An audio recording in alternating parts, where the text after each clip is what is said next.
여러분 안녕하세요. 오늘은 중국 역사상 가장 뛰어난 전략가이자 지혜의 상징으로 불리는 인물에 대해 이야기해 볼까 합니다. 바로 삼국시대 촉한의 승상 제갈량입니다. 그는 어떻게 초가삼간에서 나와 유비의 군사가 되었을까요?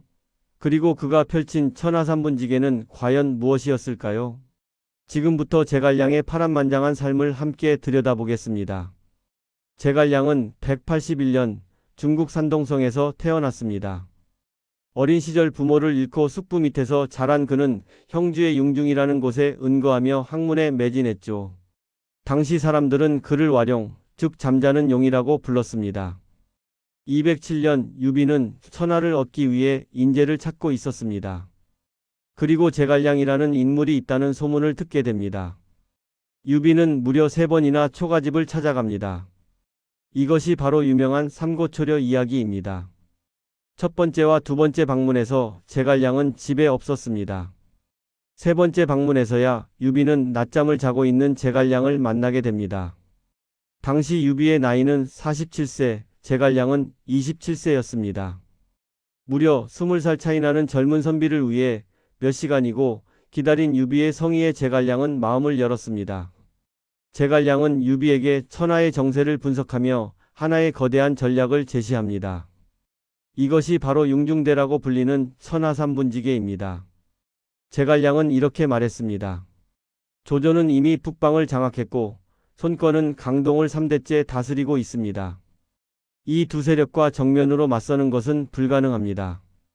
하지만 형주와 익주를 차지하고 내치를 다진 후 천하의 변화가 생기면 형주에서는 완과 낙양으로, 익주에서는 진천으로 동시에 진격하십시오. 그러면 천하를 셋으로 나누어 정립할 수 있을 것입니다. 이 전략은 약자가 강자를 이기기 위한 완벽한 청사진이었습니다. 유비는 감동하여 제갈량을 군사로 맞이하게 됩니다. 208년 제갈량에게 가장 큰 시험대가 찾아옵니다. 조조가 80만 대군을 이끌고 남하한 것입니다. 유비의 군사는 고작 2만. 절대적으로 불리한 상황이었죠. 제갈량은 대담한 결정을 내립니다. 손권과 동맹을 맺기로 한 것입니다. 그는 직접 강동으로 건너가 손권을 설득합니다. 만약 조조를 막지 않으면 다음은 강동입니다. 함께 싸워야 살 수 있습니다. 손권의 신하들은 항복을 주장했지만 제갈량의 논리와 열정은 손권의 마음을 움직였습니다. 그리고 마침내 적벽에서 화공으로 조조의 대군을 격파합니다. 이 전투로 천하는 진정으로 3분되기 시작했습니다.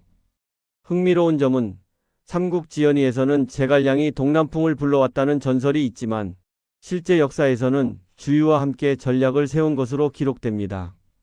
하지만 동맹을 성사시킨 것만으로도 제갈량의 외교적 수완은 대단했다고 볼 수 있습니다. 적벽대전 이후 유비는 제갈량의 계획대로 형주를 얻고 이어서 익주까지 손에 넣습니다. 221년 유비는 마침내 황제를 칭하며 촉한을 건국합니다. 하지만 223년 유비는 관우와 장비의 복수를 위한 전쟁에서 대패하고 백제성에서 임종을 맞이합니다. 유비는 제갈량에게 후사를 부탁하며 이렇게 말합니다. 만약 태자가 보필할 만하면 보필하고 그렇지 않다면 자네가 직접 황제가 되게나. 하지만 제갈량은 끝까지 충성을 다하기로 결심합니다. 그는 승상이 되어 어린 황제 유선을 보좌하며 촉한의 내치를 정비합니다. 제갈량의 통치는 공정하고 엄격했습니다. 그는 법을 집행할 때 귀천을 가리지 않았고 백성들의 삶을 개선하는 데 힘썼습니다. 농업을 장려하고 군사훈련을 강화했으며 남만의 반란을 평정하는 등 촉한의 기반을 다졌습니다. 촉한의 내치를 안정시킨 제갈량은 이제 유비의 유지를 받들어 한나라를 부흥시키고자 했습니다. 그것은 바로 북벌, 위나라를 정복하는 것이었습니다. 227년 제갈량은 출사표를 올립니다. 이 글은 중국 역사상 가장 감동적인 상소문으로 평가받습니다. 신은 초라한 백성으로서 남양에서 농사를 지으며 난세에서 목숨을 보전하려 했을 뿐 제후들에게 알려지기를 바라지 않았습니다. 하지만 선제께서 신을 찾아주셨고 신은 감격하여 선제를 위해 몸을 바치기로 했습니다. 제갈량은 228년부터 234년까지 총 5차례 북벌을 시도합니다. 가정 전투에서는 마석의 실수로 패배하고 제갈량은 눈물을 머금고 마석을 베어야 했습니다. 읍참마석이라는 고사가 여기서 나왔죠. 이후에도 제갈량은 계속 북벌을 시도했지만 촉한의 국력은 위나라에 비해 너무 약했습니다. 제갈량은 모구유마라는 자동 수송 기구를 발명하고 연노라는 식무기를 개발하는 등 온갖 방법을 동원했지만 결과는 좋지 않았습니다. 234년 5번째 북벌에서 제갈량은 오장원의 진을 칩니다. 위나라의 명장 사마위와 100일 넘게 대치하던 중 과로와 심적 부담으로 병이 악화됩니다. 제갈량은 자신의 죽음이 가까워짐을 느끼고 장수들에게 후퇴 명령을 내립니다. 234년 8월 제갈량은 54세의 나이로 오장원에서 세상을 떠납니다. 그의 마지막 말은 출사표를 받들어 한시를 부응하고자 했으나 하늘이 허락하지 않았구나였다고 전해집니다. 제갈량의 죽음 소식을 들은 사마이는 진영을 살펴보고 이렇게 말했습니다. 제갈량은 천하의 기재였도다. 적장조차 그의 능력을 인정할 수밖에 없었던 것입니다.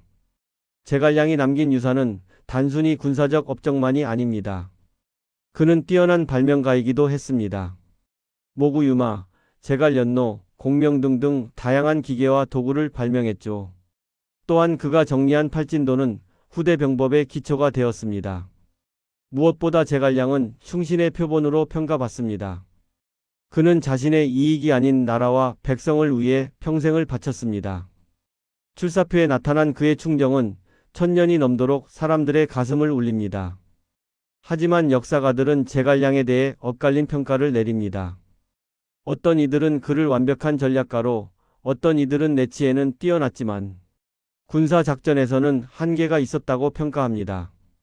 특히 북벌을 계속 강행한 것이 국력을 소진시켰다는 비판도 있습니다. 그럼에도 불구하고 제갈량은 중국 역사에서 지혜와 충절의 상징으로 남아 있습니다. 그의 이야기는 1800년이 지난 지금도 영화, 드라마, 게임 등 다양한 콘텐츠로 재탄생되며 사랑받고 있습니다. 오늘은 제갈량의 일생을 함께 살펴봤습니다.